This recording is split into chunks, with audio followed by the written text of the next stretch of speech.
Parking and Transportation Committee.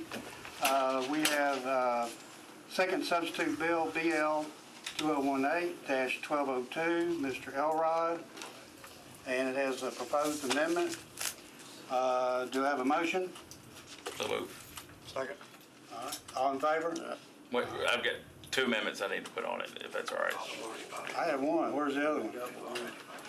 It's in the amendment pack. There's an amendment A, which is basically a giant cleanup amendment, and then B is about caps. So, I mean, we adopted them in Public Works. I don't know that we necessarily need to do it here. Okay.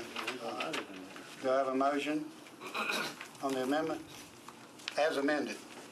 Amendment A is basically a giant cleanup amendment, and I can go through all the details, but I give you my word, there's nothing controversial in there.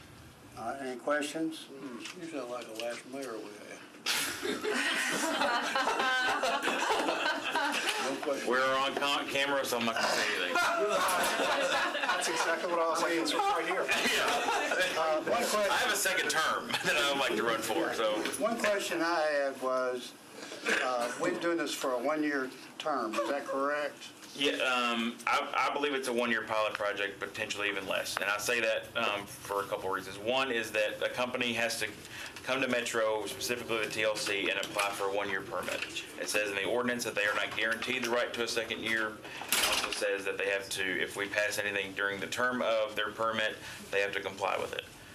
There is an amendment that would put a sunset provision on the ordinance, but I think essentially we have a 1-year pilot project, and at the end of it, at July of 2019, there will be a study that's going to be done to make sure that to see if the fees are covering the costs, any recommended changes, and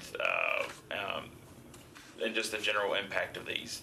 But throughout it, the TLC, the Traffic Parking Commission, even Metro Police, and ultimately the council can make changes as we go along.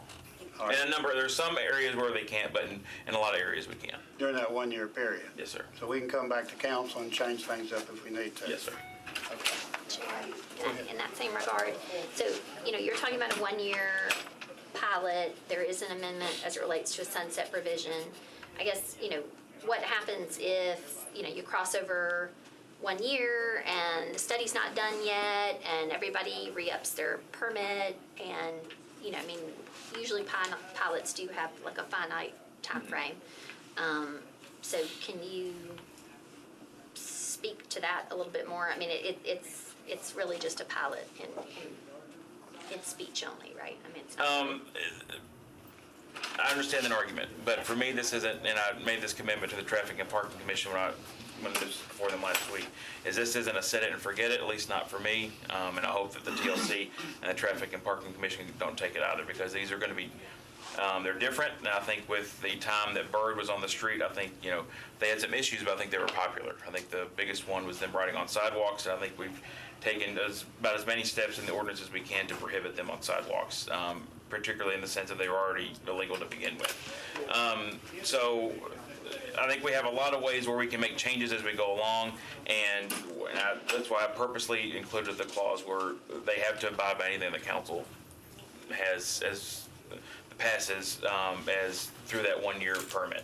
And if these things go south, I'll be, and I'll say this on camera, that I'll be down here if the sun sets. If the sunset doesn't go on and these go south and go haywire, I'll be down here with an ordinance to fix it. This isn't a set it and forget it. I mean, I hope that I've proven since I've been chair of Public Works that protecting the right of way for the motoring and going public is important to me. It doesn't belong to any one company or business or developer. Now that's just me. I have 39 colleagues, and it's up to all of us. Can you go over the definition of a business district? I know you clarified that in one of the amendments. Yes, and I don't know if I'll clarify it, but I'll read the definition. This is in TCA 55.81019. So we use the state definition, and I'll read it and practically with the practical effect of it. It's the territory contiguous and including a highway Within any 600 feet along the highway, there are buildings in use for business or industrial purposes, including but not limited to hotels, banks or office buildings, railroad stations, and public buildings that occupy at least 300 feet of frontage on one side or 300 feet collectively on both sides of the highway. And so I think the practical effect is, as I said in the other committee, a business district means what you think it means. It's going to be downtown, West End. It's going to be, the main thoroughfares. I think probably even a lot of side streets. In addition to, the Traffic and Parking Commission is given authority in here to increase areas that they can determine extra areas or define it specifically areas that are business districts. So, for instance, the TLC, and talking, I think this is at the work session that was last week, the TLC and working with the Traffic and Parking Commission apparently, and I think the MNPD set an area for golf carts where they're allowed to operate and not operate. I think it could be something similar to that if the Traffic and Parking Commission felt that this definition wasn't sufficient, that they could go a step further and say, here's the map. If it's, 440 on the north or on the south and Briley Parkway on the north, perhaps, I don't know, I'm just coming up with something on the fly. They could set these, within this area, this is a business district, don't ride within on a sidewalk within this area. And what are the parameters for the Bird and the Lime bikes now, scooters? Is there a perimeter now or not? There's not. And they would have to follow basically general state law that prohibits them on sidewalks. Any other questions? All right, do I have a motion to move it as amended with Amendment A and B, is that correct? We're right now on Amendment A. Did we adopt Amendment A? Yeah, okay. We have not adopted Amendment B. So if you wanted to move the No, bill. we haven't adopted either of them. Okay, all right. So what are we doing? So I would move at least Amendment A as a cleanup amendment. So I would, Move the bill and Amendment A. All right, what we're doing. Yep, I'll make a well, we'd be moving to approve it as amended, correct?